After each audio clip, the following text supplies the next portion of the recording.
The film opens with a thrilling scene of a criminal brutally dragging a child away.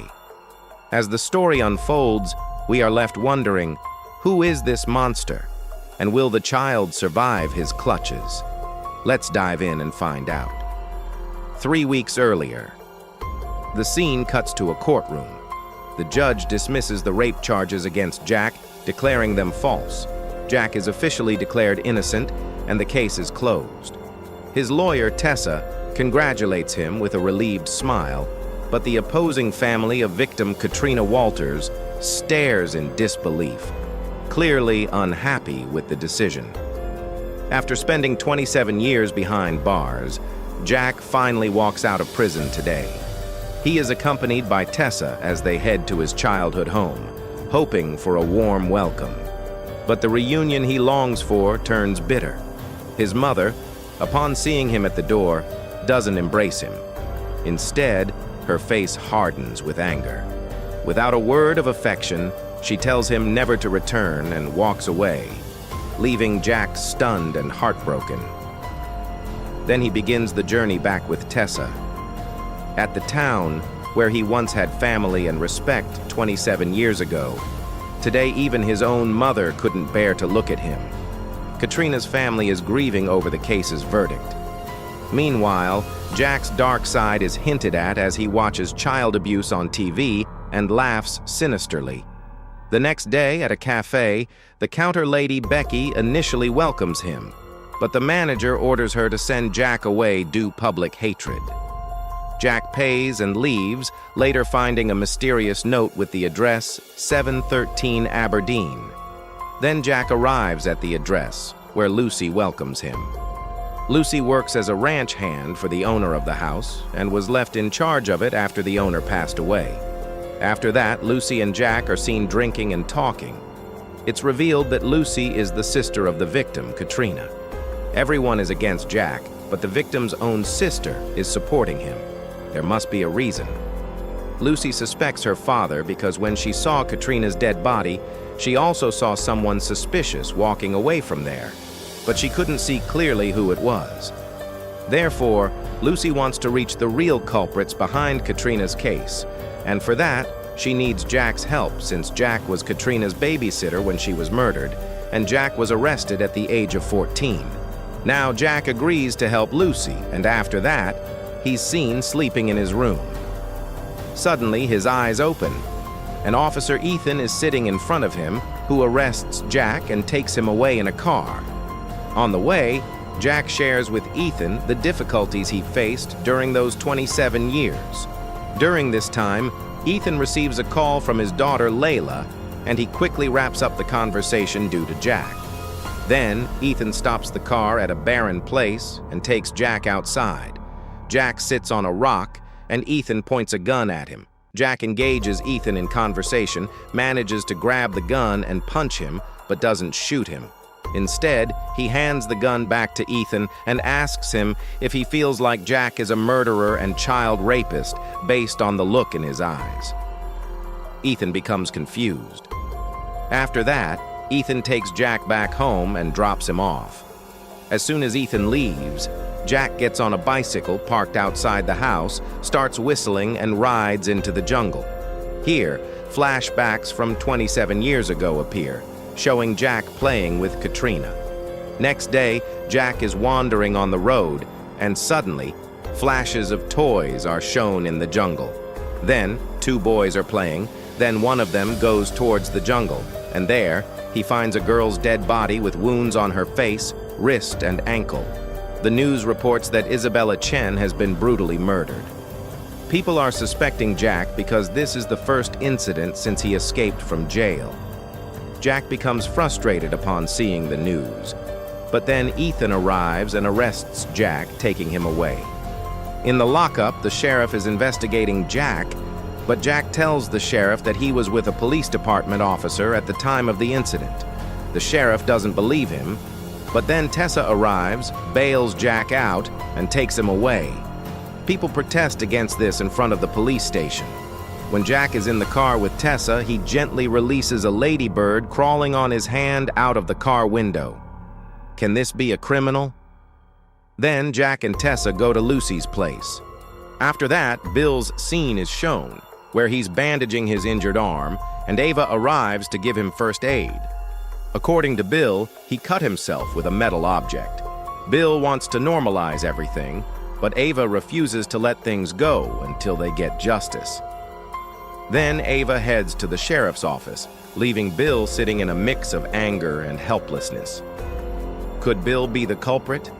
Maybe Isabella fought back in self-defense, and Bill got these marks. We'll find out as the story unfolds. Meanwhile, Tessa and Jack are at Lucy's house, planning to search Lucy's parents' house for evidence. Since Lucy suspects her own father, she's willing to cooperate. The sheriff wants to talk to Bill and Dennis about hiring Ethan personally, but Ava is the one managing everything, which Bill dislikes. The sheriff warns them against taking the law into their own hands and leaves. Lucy and Jack watch news about the Isabella case, which resembles Katrina's 27-year-old case. Then Jack asks Lucy about her bicycle and leaves. The next morning, Lucy and Jack go to her father Bill's office. Jack gives her gloves and heads to the garage, while Lucy starts searching for evidence in the office. Meanwhile, Jack examines the garage. Just as Lucy is about to unlock the safe, Bill arrives, and she quickly hides her gloves behind her back. Bill is surprised to see Lucy in his office and questions her presence. Lucy makes up an excuse that she's looking for her birth certificate to gather memories of herself and Katrina. In the garage, Jack finds dirty boots, while Bill seems heartbroken by Lucy's distant behavior, unaware that Lucy suspects him. Bill hands Lucy her birth certificate, and she notices the bandage on his arm. Bill explains he got hurt while gardening. Lucy didn't know her father did gardening, but Bill mentions he does tough jobs, hinting at issues with his wife. When Jack calls out Lucy, he sees Bill and falls silent. After Bill leaves, Jack takes Lucy to the garage and shows her the boots. Jack suspects Bill might have used them for hunting, but Bill doesn't hunt. They can't take the boots as evidence without raising suspicion, so Jack scrapes off blood from the boot to keep as evidence. Later, Lucy finds a cigar cutter on the ground that seems familiar, but she can't remember. Then we see Ava consoles Isabella's father, Jace Chan, and assures him of her support in every way. Then the scene shifts to Ethan, who is spending time with his daughter Layla, when Dennis arrives and starts taking credit for Ethan's success. Before leaving, Dennis threatens Ethan and warns him to eliminate Jack as soon as possible. Dennis's manner of threatening was as if he wanted to deflect the accusations from himself and pin them on someone else to eliminate them. Meanwhile, Jack and Lucy meet with Tessa and hand over the evidence for DNA testing to see if it matches Isabella's. Although Tessa knows she can't proceed without a court order, but she still takes the evidence. Later that night, Jack is sleeping with the boots nearby. He wakes up, hides the boots, and takes out a picture of a girl from an album. Meanwhile, Lucy has a strange dream about Jack collecting evidence and then cutting his arm, which starts bleeding, and she wakes up. Jack leaves on his bicycle at midnight. He stops near a house and reminisces about his time with Katrina, looking at her in a peculiar way. Then, he examines the surroundings. I'm getting confused about who's the culprit. Jack, Bill, or Dennis. It's hard to tell now. We'll have to wait and see. In the morning, Lucy calls Tessa because she's still disturbed by the dream and finds some of Jack's actions suspicious. However, Tessa calms her down. Then, Lucy goes to her mother and tries to convince her that when she was a child and Ava wasn't home, she heard Bill and Dennis discussing murders and child abuse, which makes her suspect her father. But Ava scolds Lucy after hearing this, and Lucy walks away.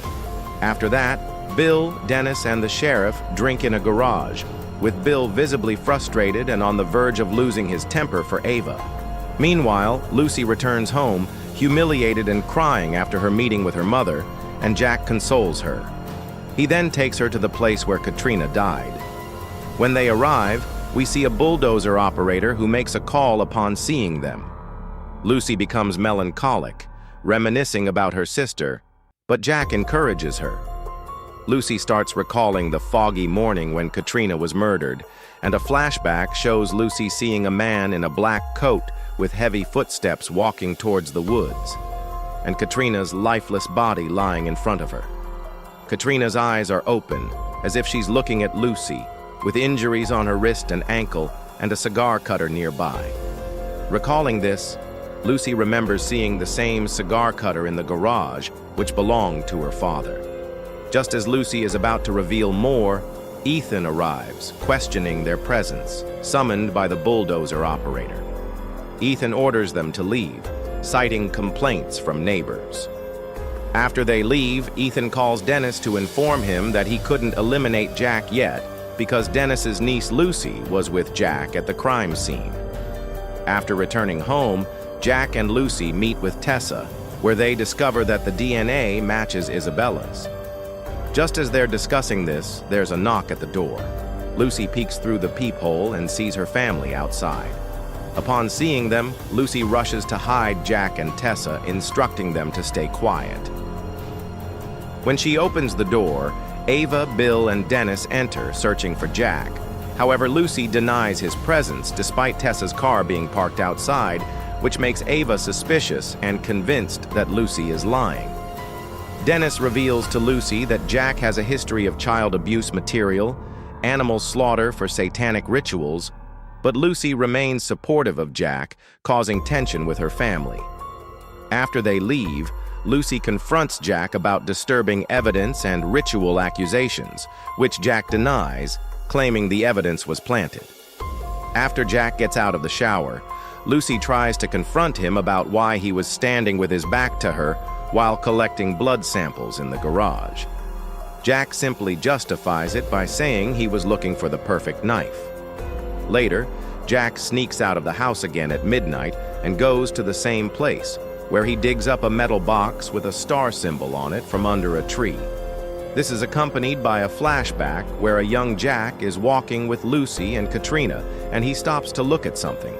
Later, he's seen lighting a cigar and pulling out a hidden stack with chains on it. Meanwhile, Lucy has another nightmare while sleeping, in which Jack cuts his arm and blood starts flowing. Frightened by the nightmare, Lucy wakes up and locks her room door. In the morning, Lucy and Jack wait outside a cafe for Ethan to arrive. When he arrives, they hand him the DNA lab test report for Isabella. Not wanting another daughter to die, Lucy mentions Layla, and Ethan takes the file. Meanwhile, Dennis and Bill, sitting in their car across the street, become anxious upon seeing this exchange, wondering if Ethan is working with Lucy and Jack. Unbeknownst to them, someone else is present, taking photos of Jack and Lucy. Ethan brings the report to the sheriff, but the sheriff still suspects Jack, as Bill has known him for 30 years and seems innocent in his eyes. At night, Jack is asleep when the light in his room turns on. When he opens his eyes, he's met by Ava, who is pointing a gun at him. This time, they've also bound Lucy. Ava and Bill then take Jack with them. Ava is afraid that Jack will harm her daughter Lucy too, but Jack professes his love for Lucy in front of Ava. Meanwhile, Lucy is in the home with Dennis. Concerned for Jack, Lucy tells Dennis that she thinks Bill is responsible for Isabella's death, but Dennis doesn't believe her. On the other side, Ava prepares to shoot Jack at their destination, but Jack overpowers her and accuses Bill of being the culprit. Jack then escapes, leaving Ava furious with Bill. Ava blames Bill for their daughter's death, calling him a failure, which enrages Bill. He slaps Ava, causing her nose to bleed. The next morning, Jack returns home, and Dennis, calling him innocent, emphasizes the importance of family before quickly leaving.